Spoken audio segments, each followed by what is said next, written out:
Welcome all. नमस्कार दोस्तों, आप लोगों का स्वागत है लाइव सेशन में। आयुर्वेदा सही है कि कुछ ऑडियंस को जुड़ने देते हैं, उसके बाद में आज का टॉपिक जो हमारा है इम्पोर्टेंस ऑफ ऑल्टरनेटिव हीलिंग वो स्टार्ट करेंगे। हमारे साथ व्यूअर्स जुड़ते चले जा रहे हैं, तो जैसे ही मैम कुछ और व्यूअर्स आते हैं हम लोग अपने इस टॉपिक को स्टार्ट करते हैं।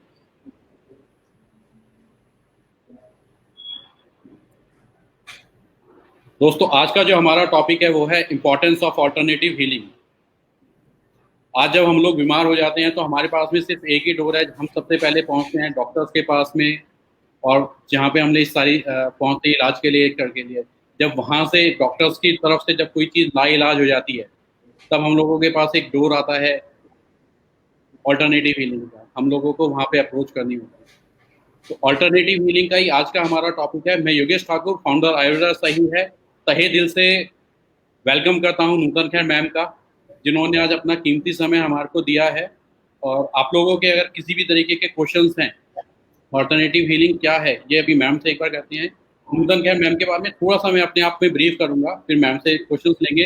नूतन खैर मैम हॉलिस्टिक हीलर हैं, रेकी की ग्रैंड मास्टर हैं, हिप्नोथेरेपिस्ट हैं, ईएलपी कोच हैं एंड प्रॉस्पेरिटी वर्कशॉप लीडर। तो आइए जानते हैं नूतन मैम से ही डायरेक्टली उनके बारे में कि मैम की ये जर्नी किस तरीके से स्टार्ट हुई। क्योंकि मैम मेरे को जहाँ तक याद है कि आपका ये जो रेकी ग्रैंड मास्टर का जो आपका खिताब था ये आपने बहुत ही अर्ली एज के अंदर ले लिया। तो हमारे व्यूवर्स के बारे में और थोड़ा सा जानना चाहेंगे आपके बारे में। तो over to you please ma'am, आप बताइए एक बार।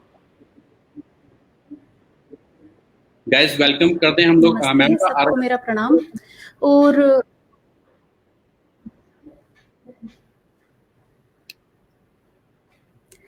ओके, सो द जर्नी जो भी ये रेकी से शुरू हुई, मेरी जो अल्टरनेटिव हीलिंग की जर्नी है, रेकी से शुरुआत हुई when I was in 6th standard. जब मैं 6वीं कक्षा में पढ़ती थी तब समहाउ ऐसे ही, मतलब बस जस्ट आउट ऑफ क्यूरियोसिटी ये सीखा। और उसके बाद जब शुरू किया तो हर एक छोटी से छोटी, बड़ी से बड़ी चीज में इसको यूज करने लगे। इसके जब रिजल्ट्स दिखे, और छोटी से छोटी, बड़ी से बड़ी चीज ऐसी है कि एग्जाम के लिए कर लिया, या एक किसी को सपोज पेट में दर्द होता था। एक दो मेरी फ्रेंड्स थी जो स्कूल ना जाने के बहाने मिलाती थी कि पेट में दर्द हो गया, मैं नहीं जाऊंगी। तो हम कुछ दिनों के लिए हॉस्टल में थे, तो बोलती थी कि मेरे पेट में दर्द है, मैं रेस्ट करूंगी तेरे पास। तो मैं क्या करती थी कि आजा 15 मिनट आ, 15 मिनट में उसकी हीलिंग करती थी और वो ठीक हो जाती थी, और वो उसको फिर जाना पड़ता था। तो इस तरह की चीजें, ये सब ये आपने यहाँ अपनी से बात को शुरुआत डिटेल हुई। में बहुत मजा आने लगा, तो इस तरीके से फिर ये इलेबोरेट होती चली गई। मतलब ज्यादा से ज्यादा सीखना मैंने शुरू किया, क्योंकि इंटरेस्ट आने लगा और रिजल्ट्स अच्छे दिखने लगे। सिर्फ फिजिकल बीमारियां ही नहीं, रिलेशनशिप इश्यूज, कोई बहुत डाउन होता था, डिप्रेस जैसा होता था, कोई बहुत एंजाइटी किसी को होती थी, तो इस तरह की सारी चीजें जब ठीक होती थी स्टूडेंट्स में, जब उस टाइम तक मैंने प्रोफेशनली शुरू नहीं किया था, फिर मैंने धीरे धीरे और बढ़ा के इसको सीखना शुरू किया। जी, मैं ऑडियंस से भी एक बार पूछना चाहूंगा, अगर आप लोग अपनी कमेंट करके एक बार बता सकते हैं अगर आप लोगों को हमारी आवाज़ क्लियर से आ रही है, आपको हमारा वीडियो अगर अच्छे से क्लियर दिख रहा है, और आपके अगर किसी भी तरीके के क्वेश्चंस हैं वो आप जरूर पूछ सकते हैं। तो मेरा पहला क्वेश्चन मैम से मेरा खुद ही रहेगा। मैम, आज का जैसा हमारा टॉपिक है इंपॉर्टेंस ऑफ ऑल्टरनेटिव हीलिंग, तो ये ऑल्टरनेटिव हीलिंग क्या है, ये आप हमारे व्यूवर्स को एक बार प्लीज बताइएगा।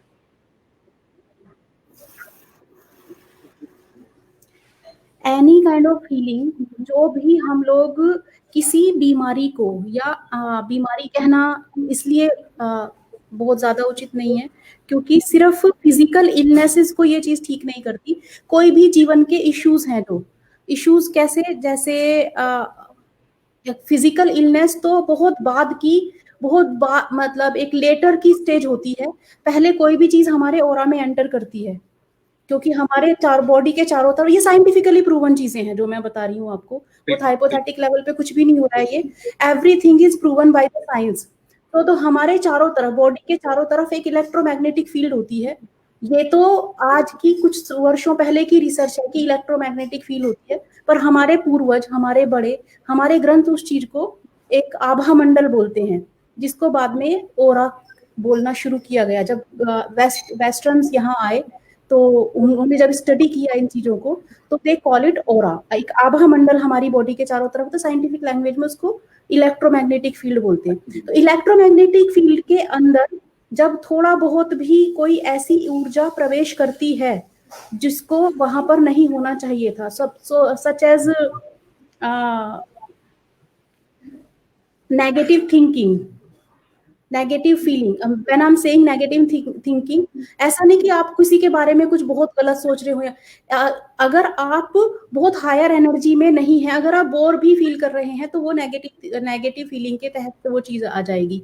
या आप बहुत वाइटल फील नहीं कर रहे हैं, या आप थोड़े से एंशियस हैं, या किसी चीज के प्रति आपको एंजाइटी है, या किसी के ऊपर गुस्सा है, या किसी से आपको जेलसी हो रही है, ये सारी चीजें और हमें जब तक एंटर, या तो तुम्हें हो रही है या किसी को तुमसे हो रही है, और वो या तुमसे हो रही है या इन जनरल जो पर्सन ने एंटर किया है आपके एनर्जी फील्ड में, जो इफेक्ट किया है ऑरा को, अगर उसने वहां पर कोई भी उसके थॉट्स, उसकी वाइब्रेशन ऐसी है जो आपसे मैच तो नहीं कर रही, और वो बहुत लोअर वाइब्रेटरी उस पे उसको फ्रीक्वेंसी पे वाइब्रेट कर रहा है वो व्यक्ति, तो ऐसे सीन में क्या होगा कि वो एनर्जीज आपकी ऑरा के अंदर वो फिर आएंगी, एंटर करेंगी। And after somewhere from 40 days to 21 days to 90 days, और समटाइम्स वो लेता है 6 महीने, 9 महीने, 10 महीने या 2 साल भी, कोई चीज ओरा में एंटर करने के बाद जब वो एक फिजिकल इलनेस का या लाइफ इश्यूज का रूप लेती है, तो उसको हम बोलते हैं लाइफ इश्यूज।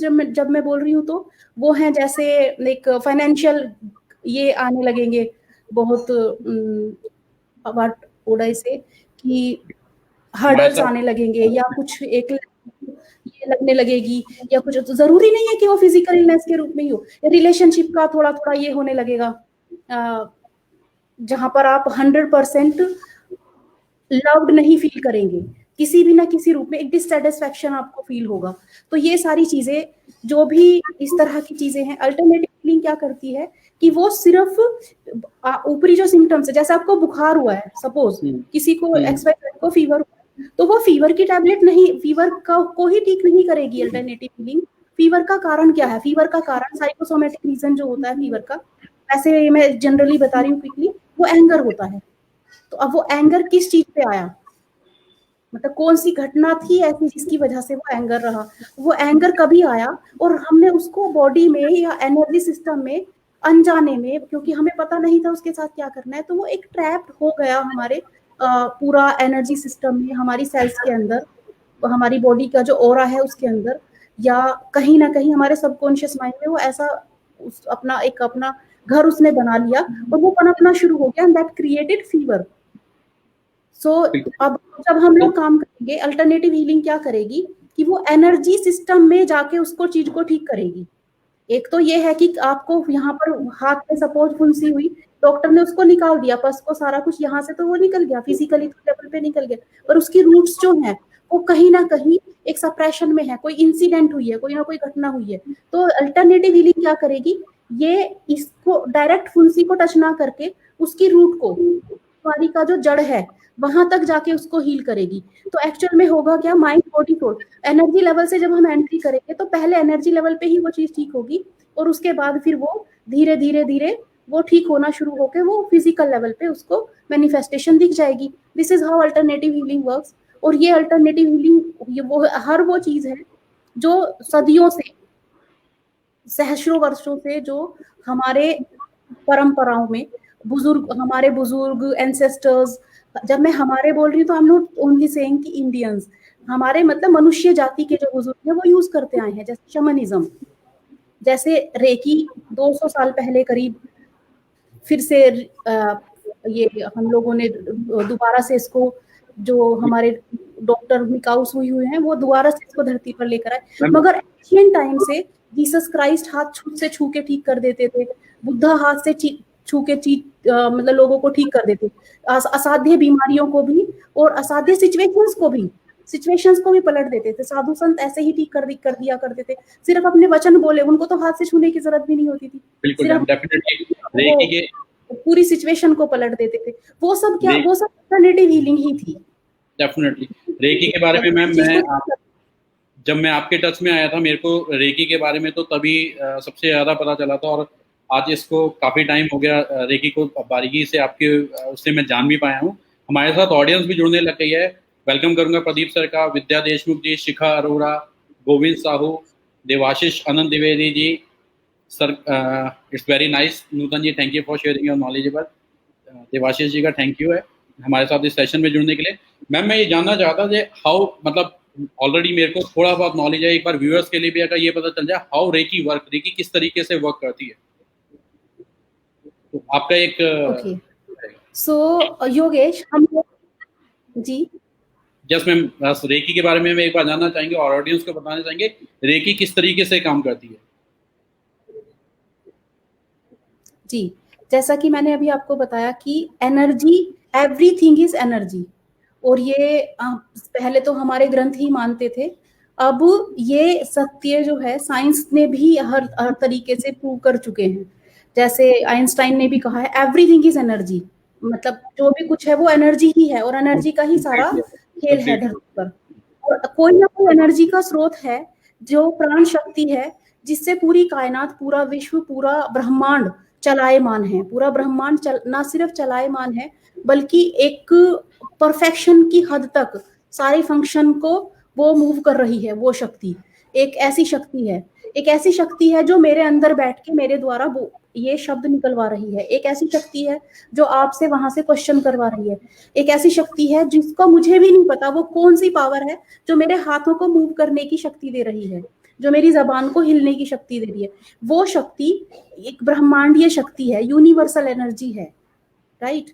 वो अब अगर हम उसको चैनलाइज कर ले, जो कि एक गुरु शिष्य की परंपरा के तहत ही होता है, तो एक उसको इन जापानीज टर्म जो कि हमारे एंसेस्टर्स यूज करते आए हैं, हमारे बुजुर्ग यहाँ पर यूज करते आए हैं, हमारे बड़े साधु संत और जो भी बहुत स्पिरिचुअल अटेनमेंट जिनको मिली वो लोग यूज करते आए हैं।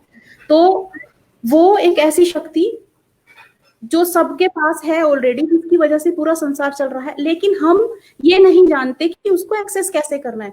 उस शक्ति का शक्तिपात किसी मास्टर के द्वारा एक दूसरे व्यक्ति के अंदर जो सीखना चाहता है उसके अंदर शक्तिपात किया जाता है। वो एक चैनल बनता है रेकी का, एक जैसे रेकी का चैनल बनने के बाद उसके द्वारा उस व्यक्ति एनर्जी। जी योगेश, हमारे पास एक क्वेश्चन आया शिखा अरोड़ा जी का, उसके द्वारा वो एनर्जी फ्लो करना रेकी हीलिंग इज, मैम शिखा अरोड़ा जी का हमारे पास एक क्वेश्चन है, for which purpose recce healing is done, recce healing किस पर्पस के लिए यूज की जाती है। आपको स्क्रीन पे मैम रेकी हीलिंग, जैसे कि मैंने बताया कि एनर्जी है। Yes yes, I saw that question. तो रेकी हीलिंग जैसे मैंने बताया आपको कि सब एवरीथिंग इज एनर्जी, राइट। और जब सभी कुछ एनर्जी है तो ऐसी कोई चीज अछूती नहीं है जो रेकी से ठीक ना की जा सकती हो। माइग्रेन हो, आपको कहीं पर पेन हो, कोई असाध्य, कोई मतलब खतरनाक से खतरनाक और बहुत ज्यादा असाध्य बीमारियां भी इससे ठीक हो सकती हैं। रिलेशनशिप इससे ठीक हो सकते हैं, क्योंकि रिलेशनशिप को जो बांध के रखे हुए डोर है, जो शक्ति है, वो भी अदृश्य शक्ति, एक एनर्जी है जो हम जिसको देख नहीं सकते, पर उसके ऊपर भी रेकी काम करेगी। फाइनेंशियल इश्यूज के ऊपर भी रेकी काम करेगी। कोई बड़े से बड़ी बीमारी, जैसे कोई भी बीमारी, ज्यादा नाम लेने की भी जरूरत नहीं है, पर बड़े से बड़ी बीमारी, कैंसर तक भी रेकी से ठीक हो जाते हैं। या फिजिकल इलनेसेस के लिए, रिलेशनशिप के लिए, लाइफ सिचुएशंस के लिए। मतलब मेरा तो एक्सपीरियंस एक ये है योगेश, एक बार हम लोग बाजार गए, मैं और मेरी एक फ्रेंड थी, वो भी रेकी जानती हैं, वो भी हम लोगों ने साथ में ही किया। तो हमारा एक ग्रुप है फ्रेंड्स का भी। तो हम लोग गए, कपड़ा खरीद रहे थे, हम एप्लिक का एक कुर्ता सूट को खरीद रहे थे। तो हमने उसको देख के और खरीद के उसको ये बोला कि भाई भगवान बहुत खुश रखे आपको, बड़ा सुंदर काम करती हो। वो लेडी थी कोई बेचने वाली ना, क्राफ्ट की कोई चीज थी। तो वो रोने लगी, कहने लगी कि मैडम हमारा तो, मैं तो बहुत दुखी हूँ, आप तो मुझे आशीर्वाद दे रही हूँ, मैं तो बहुत दुखी हूँ, मेरा तो बच्चा खो गया। तो अब बिकॉज मतलब सहृदयता अब कहिए उसको या जो भी था, मुझे अच्छा नहीं लगा ये सुनकर। मैंने उनसे कहा कि मैं आपकी मदद करना चाहती हूँ, तो आप करने दो, कि क्या पता आपका बच्चा नहीं जाए, हम ट्राई करेंगे। मैं एक चीज जानती हूँ, ये बहुत इनिशियल स्टेज की बात है, जब मैंने सेकंड लेवल ही किया होगा, सेकंड या थर्ड लेवल ही रेखा किया होगा। मुझे लगता है 18 साल पुरानी ये बात होगी जो मैं आपसे शेयर कर रही हूँ। तो मैंने उससे कहा कि हम ट्राई करते हैं, क्या पता बच्चा मिल जाए। तो उसने मुझे फोटो दिखा दो, बच्चे का नाम बता दो। उसने फोटो दिखाई अपने बच्चे की और नाम उसका बताया। तो आके मैंने और मेरी दोस्त ने, हम दोनों ने मिलके उसको हीलिंग की, और हमने तो हीलिंग की, रेकी रेकी की, मतलब और कोई हीलिंग नहीं, उस टाइम तक हम सिर्फ रेकी जानते थे, सिर्फ रेकी की। अब क्या हुआ उसके बाद, आफ्टर सम टाइम, मतलब मंथ के बाद या 2 महीने के बाद, हम उसी मार्केट में दोबारा गए, तो एक बच्चा साइकिल से, लड़का थोड़ा 15 साल के करीब का आया, उसने बोला दीदी दीदी आपको मेरी अम्मी बुला रही है ऊपर। तो हम गए वहां, तो वो बहुत ज्यादा हाथ जोड़ जोड़ के ये बेचारी ग्रेटिट्यूड शो करने लगी कि आपकी से आशीर्वाद से ये बच्चा तीसरे दिन घर आ गया, और इसको ट्रैप करके रखा हुआ था किसी घर में, और पता नहीं कैसे वो कुंडी खुली छोड़ गए जो किडनैप करके लेकर गए थे, और ये भाग के आ गया। तो मैम ये तो अब अगर ये ऐसी, तो आपके हीलिंग का जो सेशन है वो तो मैं ऑलरेडी ले चुका हूँ काफ़ी पहले, और उसका मेरी लाइफ के अंदर क्या चेंज आया ये मैं आप लोगों को भी बता चुका हूँ, और व्यूअर्स को भी डेफिनेटली मैं शेयर करूंगा। मैम बस थोड़ा सा एक व्यूअर्स जानना चाह रहे हैं, गोविंद साहू जी का भी एक क्वेश्चन है कि हाउ रेकी वर्क, मतलब how we give reiki treatment, reiki के हम लोग ट्रीटमेंट किस तरीके से देते हैं? रेकी के ट्रीटमेंट, जो ऊर्जा रेकी की हम रिसीव करते हैं मास्टर्स बनने के बाद, वो हमारे हाथों द्वारा प्रवाहित होती है, आंखों द्वारा प्रवाहित होती है, पैरों के द्वारा भी प्रवाहित होती है। तो जब कोई क्लाइंट आता है, हम उसको हाथ से छूकर वो एनर्जी, मतलब 3 इंच ऊपर से भी हम उसको दे सकते हैं, उसको हील किया जाता है। और जो कोई फिजिकली प्रेजेंट ना हो सके, तो डिस्टेंस से भी रेकी को किया जा सकता है, मतलब मैं यहाँ यही बैठ के यही मेरा दूसरा क्वेश्चन किसी भी भी था। कोने, हाँ, किसी भी कोने में रेकी भेज सकती हूँ, ठीक है। और ये कैसे इससे ठीक होते हैं कि वही जो मैंने बताया, जो ऊर्जा सबको चला रही है, उस ऊर्जा को एक्सेस करना सीख लिया गया रेकी के द्वारा, और उसको प्रार्थना करके हम रिक्वेस्ट करते हैं कि आके फ्लो होके इस व्यक्ति को ठीक कीजिए। तो एनर्जी लेवल पे, सोल लेवल पे, या बिल्कुल जो एकदम जो रूट कोज होता है वहां पर जाके, फाइबर लेवल पे वो चीज जाके उसको ठीक करके, पहले वो रूट को ठीक कर देगी। अभी किसी पेड़ के अगर आप ऊपर ऊपर ट्रीटमेंट करते रहेंगे, अगर कीड़े लगे हैं, मान लिया वो अंदर की कोई प्रॉब्लम है, तो ऊपर ऊपर करने से वो ठीक नहीं होगा, या कोई सूखने लगा कोई वृक्ष, तो अगर हम रूट को उसकी निराई गुड़ाई करके, क्लीन करके, पूरा का पूरा जो वीड्स उसको नुकसान कर रही थी, अगर वो निकाल देंगे, तो नेचुरल वो फ्लरिश करने लगेगा, पेड़ ब्लूम करने लगेगा। तो सेम चीज हम करते हैं रेकी के द्वारा, हम बिल्कुल उसकी जड़ों तक जाकर उसको हील करते हैं। मतलब हम क्या करते हैं, रेकी एनर्जी खुद करती है एक्चुअली, ये तो बहुत ही ज्यादा ये है। मैम लोग, ज्योति कुशवाहा जी का क्वेश्चन है, आपने रेकी सीखी है, या मतलब ये रेकी सीखी जाती है या बाय गॉड गिफ्टेड होती है ये चीजें? तो ये पाथ जो है वो तो ऑब्वियसली गॉड गिफ्टेड होता है, मतलब अगर हर कोई तो हीलर नहीं बनेगा, परमात्मा डिसाइड करके भेजते हैं किसको क्या करना है। लेकिन ये जरूर है कि आउट ऑफ क्यूरियोसिटी हमको ये बात पता लग जाता है, जिस चीज की तरफ हमारा मन भागेगा और ये कहेगा कि हाँ ये चीज हमको जरूर करनी है, तो वो चीज फिर ऑब्वियसली हमारे पाथ का हिस्सा होती है। और ये किसी मास्टर्स द्वारा, रेकी ग्रैंड मास्टर द्वारा, एक गुरु शिष्य परंपरा की तरह अट्यूनमेंट मास्टर ही एक स्टूडेंट को देता है।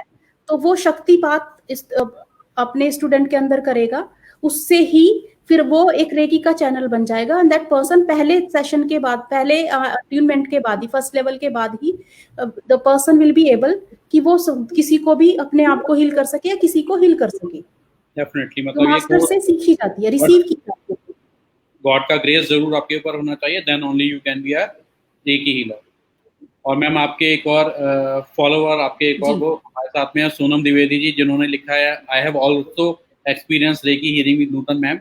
सोनम जी, मैंने भी मैम से पर्सनल सेशन ले रखा है, और उसके क्या इफेक्ट है मेरी लाइफ में, काफ़ी अच्छे इफेक्ट है, मैं बता सकता हूँ। थोड़े से पर्सनल रीजन है, मेरे को लगता है कि पता नहीं मेरे को ओपन बताना चाहिए नहीं बताना चाहिए, बट फिर भी मैंने अपनी नहीं, पर्सनल लाइफ को लेके मैंने अपनी पर्सनल लाइफ को लेके, अपने पर्सनल रिलेशनशिप को लेके मैम के पास में अपना एक सेशन लिया था, और मैं ये बोलूंगा उसके आवर्स में मेरे को रिजल्ट मिले थे। मतलब सेशन लेके आप घर पे गए हैं and you can feel this, आपके अंदर वो चेंजेस हो रहे हैं।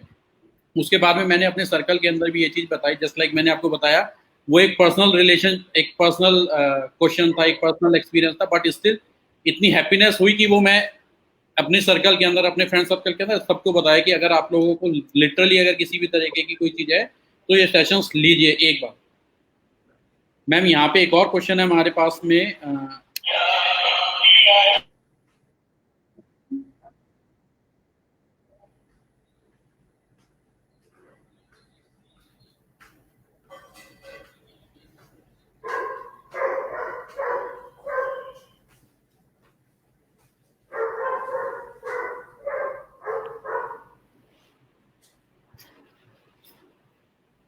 मैम एक और क्वेश्चन हमारे पास में गोविंद साहू जी का आया हुआ है, can I learn reiki ma'am from you please. अच्छा, गोविंद साहू जी पूछना चाह रहे हैं कि यस, आप रेकी भी सिखाते हैं या किस तरीके का कोर्स भी है आपका, या आपकी कोई वर्कशॉप भी है इस तरीके की जहाँ पे हम लोग रेकी सीख सकते हैं आपसे?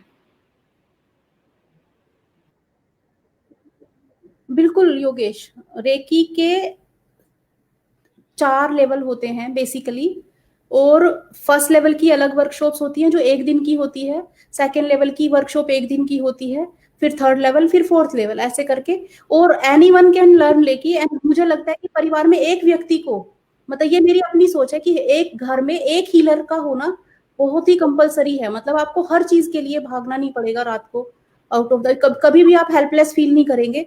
और ये मिरेक्युलस है। मैं पिछले 20 साल से अपने फैमिली, अपने फ्रेंड्स, क्लाइंट तो बहुत, मैं 10-12 साल से ही मैंने प्रैक्टिस शुरू की एज ए प्रोफेशन। पर उसके पहले मैं सिर्फ अपनी फैमिली, अपने फ्रेंड्स और एनिमल्स एंड प्लांट्स एंड गाड़ियां और रास्ते की मैम सिचुएशन, इन सबको आपका करती एक थी। लाइफ इतनी ब्यूटीफुल चीजों के साथ। आपका एक सेशन मेरे को अभी भी याद है, जब मैं आया था तो एक पेशेंट थे वहाँ पे जिनको फिट का प्रॉब्लम था, और फिट का जो दौरे पड़ते हैं किसी को, तो उसका नॉर्मली लाइलाज है वो मेडिसिन कैप्सूल्स वो खाते ही रहते हैं मेडिसिन, और बहुत छोटी सी ऐसे बड़े तक वो मेडिसिन कभी बंद नहीं होती। बट उसका रिजल्ट मैंने आपके यहाँ पे देखा है, मतलब ये कहने की बात नहीं है, जो पर्सनली मैंने सामने देखा, पर्सनली जो मैंने एक्सपीरियंस सामने उनका देखा, तो वो भी मैं चाहूंगा एक बार एक्सपीरियंस अगर आप अपने ऑडियंस से शेयर करें तो। एक्चुअली योगेश, सच बात तो ये है कि मुझे ये बात पता तक नहीं थी कि ये बहुत सीरियस इलनेस है। तो आउट ऑफ इग्नोरेंस, कभी कभी बोलते हैं ना, इग्नोरेंस इज अ ब्लिस। तो कभी कभी क्या होता है कि आप अनजाने में बहुत, जब तक आपको कोई ये बताने वाला ना हो कि हाँ ये कठिन काम है, तो कई बार बहुत सारी चीजें आसानी से हो जाती हैं। मुझे नहीं पता था कि ये कितनी सीरियस ये इशू होता है। तो मेरे पास वो 10वीं में पढ़ने वाली बच्ची थी, उसकी मम्मी आई। और शुरू में तो मैं डरी हुई थी कि अचानक, मुझे ये डर था कि यहाँ पर फिट पड़ गया तो, लेकिन फिर भी वो आ गई। तो मैंने कहा ठीक है परमात्मा, अगर तुम्हारी ये है इच्छा तो यही सही, चलो जो भी होगा देखा जाएगा, हम सेशन करते हैं। बट टू माय सरप्राइज, पहली बार में ही वो बच्ची, अच्छा उसकी सिचुएशन जब वो आई थी, लगभग वो अधमरी अवस्था में वो लड़की थी। उसकी माँ हर जगह उसको, मतलब डॉक्टर से लेकर झाड़ फूक और ये सब कुछ करवा चुकी थी। वो हर जगह पर जा जाके वो आ चुकी थी। और वो लास्ट उसकी होप थी कि बस कि मेरी एक दोस्त ने उसको रिकमेंड किया था एक्चुअली कि एक बार जाके उनसे सेशन ले लो। तो उसने बोला कि ये मेरी आखिरी ये है उम्मीद, और दीदी आप इसको, मेरे बच्ची को ठीक कर दो। तो पहले मैं अंदर जाके, मुझे सच में मुझे रोना भी आया कि मेरे प्रभु, मतलब कुछ ना कुछ तो तुम चमत्कार करो, ये बच्चे को ठीक होना चाहिए। लेकिन टू माय सरप्राइज, अच्छा मुझे एक्सपेक्टेशन नहीं होती सेशन करते वक्त, सिर्फ हम सरेंडर भाव में ही सेशन कर सकते हैं, कोई हीलिंग कर सकते हैं। तो एक्सपेक्ट मैं कुछ भी नहीं कर रही थी, मतलब जो प्रभु को इच्छा होगी वही होगा। ये तो हमें पता है कि अगर प्रभु को करेंगे तो ठीक ही करेंगे ऑफ कोर्स, जब तुम एक सच्ची नेक नियति के साथ काम करोगे तो वो बच्ची आई और उसका सेशन किया। वो पहले सेशन के बाद से ही उसको अगले 5 दिन तक ना कोई फिट्स पड़ा, ना कुछ ये हुआ। और ऐसे करके मतलब बिल्कुल वो ठीक हुआ। तो मैं अंदर ही अंदर, मुझे लग रहा था कि कभी उसकी मम्मी फोन कर, जैसे उसकी मम्मी का एक बार फोन आया तो मुझे लगा कि कोई फिर से तो नहीं कुछ ये हो गया शायद। मुझे लगा था कि 8-10 सेशन तो लगेंगे उसके लिए। लेकिन उसका आया कि उसको ना हल्का सा ये बोल रही है कि मुझे लेके चलो, मुझे थोड़ा एग्जाम की एंजाइटी है। एग्जाम के तो आई वाज सो रिलीव्ड। मुझे लगा हे मेरे प्रभु, उसके लिए प्रॉब्लम नहीं है। एग्जाम की एंजाइटी के लिए तो चलो कोई इशू ही नहीं है फिर। तो मैंने कहा ठीक है आप लेकर आइए उसको। तो इस तरीके से मैं बता रही हूँ। और उसके बाद वो लड़की का पहले तो स्कूल छुड़वाने तक की उसकी नौबत आ गई थी वो वाला साल। लेकिन उसके बाद क्या हुआ कि वो फिर उसके बाद वो ठीक हुई बच्ची। ना सिर्फ वो इस तरह की ठीक हुई कि उसको फिर से पढ़े कभी, बल्कि उस वो एग्जाम में भी उसने जितना वो यूजुअली मार्क्स लेकर आती थी उससे बहुत ज्यादा मार्क्स लेकर आई। और फिर मुझे मेरे हस्बैंड ने बताया कि तुम्हें पता है ये जो किया तुमने क्या किया, डॉक्टर्स भी इसको पूरी तरह ठीक नहीं कर पाते। हाँ तो मुझे लगा oh my God, I didn't know that. तो ये वैसी वाली चीज भी थी ये। यस मैम, मेरे बहुत, मतलब मैं भी उससे सरप्राइज। फैमिली के अंदर केसेस देखे हैं मैंने फिट के, कि वो बस मेडिसिन चलती रहती है, हैवी डोज, बच्चा सोता रहता है रात भर सोता रहता है, दिन भर सोता रहता है, तो वो काफ़ी प्रॉब्लम देखे। मैम एक मुस्कान मकानी जी का भी एक मैसेज है, ma'am is meditation and healing session the same, क्या ये दोनों एक ही चीज़ है? मेडिटेशन और हीलिंग सेशन एकदम सेम चीज नहीं है, लेकिन जो ये जर्नी है इनका जो एक तरीके से मंजिल जो है वो सेम है। अगर आप हीलिंग सेशंस लेंगे, लेटर ऑन आपको मेडिटेशन कर करके उस चीज को, जो आपको एनर्जी जो एक ठीक हुई है कोई चीज को, मान लिया आपने किसी घर से गंदगी निकाली है और उसको सजा दिया, संवार दिया, अब उसको मेंटेन रखने के लिए आपको रोज जैसे झाड़ू लगानी पड़ेगी, सफाई करनी पड़ेगी। एक बार का जमा हुआ गंद तो आपने निकाल दिया, लेकिन अब क्या करना है, उसको मेंटेन रखना है। मेंटेन रखने के लिए जब आपने हीलिंग सेशन ले लेंगे, उसके बाद मेंटेन रखने के लिए आपको मेडिटेशन रोज करनी पड़ेगी। तो वो क्या करेगा, आपको वो फिर से बीमारियां या फिर से वो इश्यू क्रिएट नहीं होने देगा एक तरीके से। और या अगर ऐसे भी बिना हीलिंग सेशन लिए भी अगर आप मेडिटेशन करते हैं, सीख कर ऑफ कोर्स, किसी अच्छे मतलब गाइड की सलाह के तहत ही अगर ये करते हैं, तो मेडिटेशन करते हैं, तो वो वैसे भी धीरे धीरे धीरे जो आपकी कोई भी इशू है उसको ठीक कर देगा ही कर देगा। थोड़ा मैम टाइम लगेगा उससे, अगर आप खुद से मेडिटेट करके ठीक करना चाहते हैं, पर हो जाएगी उससे भी। मैम जी ज्योति कुशवाहा जी का एक और क्वेश्चन है कि मैम जैसा आपने बताया रेकी एक गॉड गिफ्टेड चीज है, तो ये हर कोई कैसे, पर ये गॉड गिफ्टेड है आपने बताया, तो हर कोई कैसे, मतलब रेकी हीलर किस तरीके से बनाया जाता है, क्या कोर्स है, किस अच्छा, तरीके से? अच्छा मैंने बताया कि गॉड गिफ्टेड लाइफ पाथ होता है।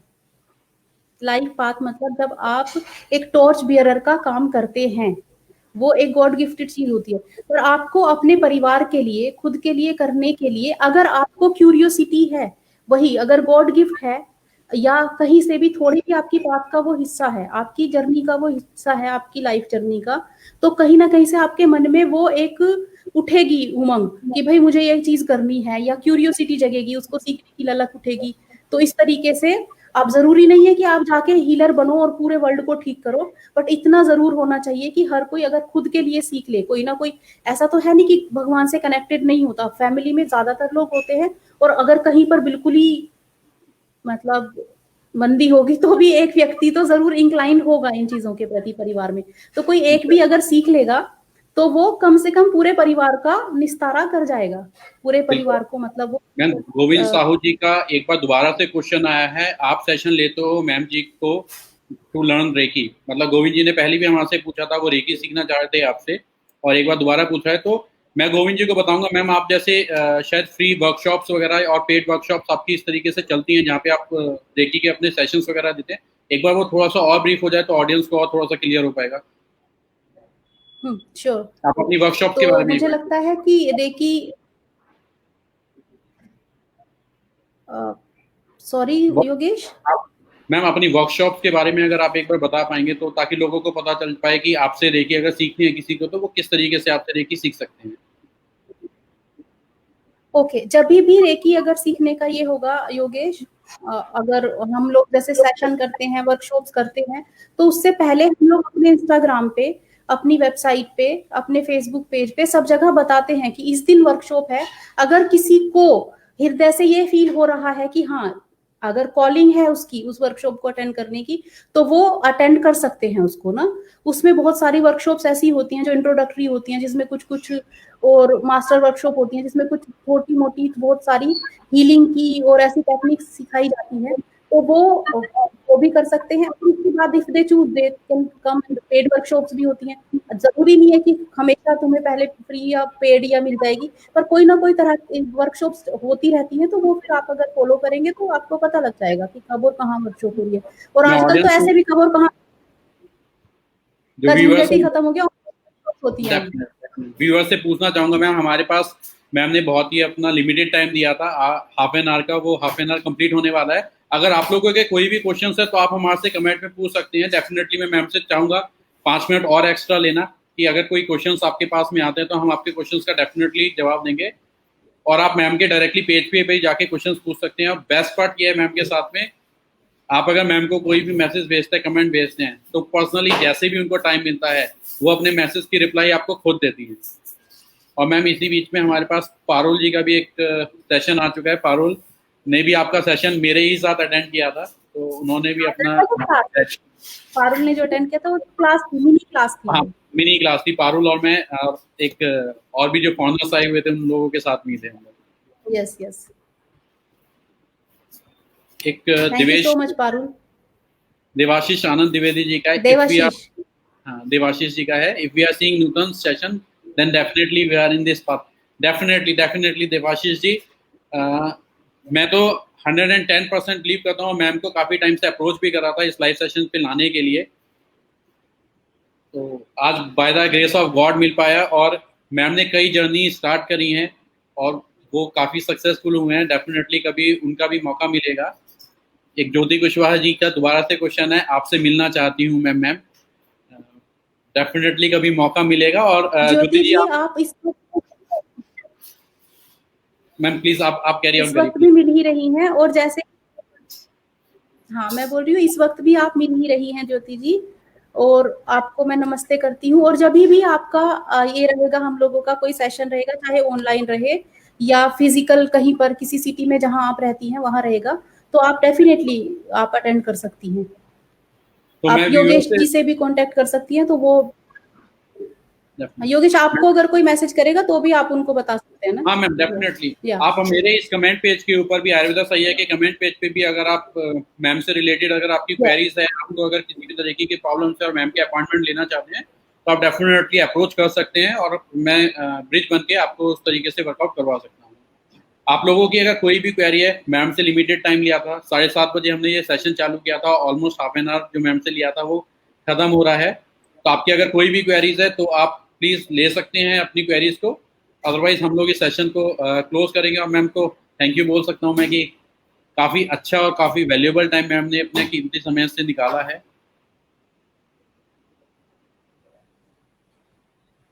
मैम देखते हैं अगर कोई क्वेरी आती है, तो अदरवाइज हम लोग इस सेशन को क्लोज करते हैं। और तहे दिल से एक बार दोबारा आपको थैंक्स बोलूंगा इस लाइव सेशन में आने के लिए, और चाहूंगा कि आप बार बार हमारे पास कनेक्टेड हो। Thank you. We close this session. कोई अगर क्वेश्चंस आता है तो we'll reply in the comment. Thank you so much, dear. God bless you. Thank you viewers. Thank you for watching this live show Ayurveda सही है with Dr. नूतन खैर। आज का सेशन ये हम लोग यहीं क्लोज करते हैं और दोबारा किसी नए सेशंस के अंदर नई पर्सनैलिटीज के साथ में आपके साथ दोबारा फिर मिलेंगे। तो अभी के लिए धन्यवाद, शुभ रात्रि।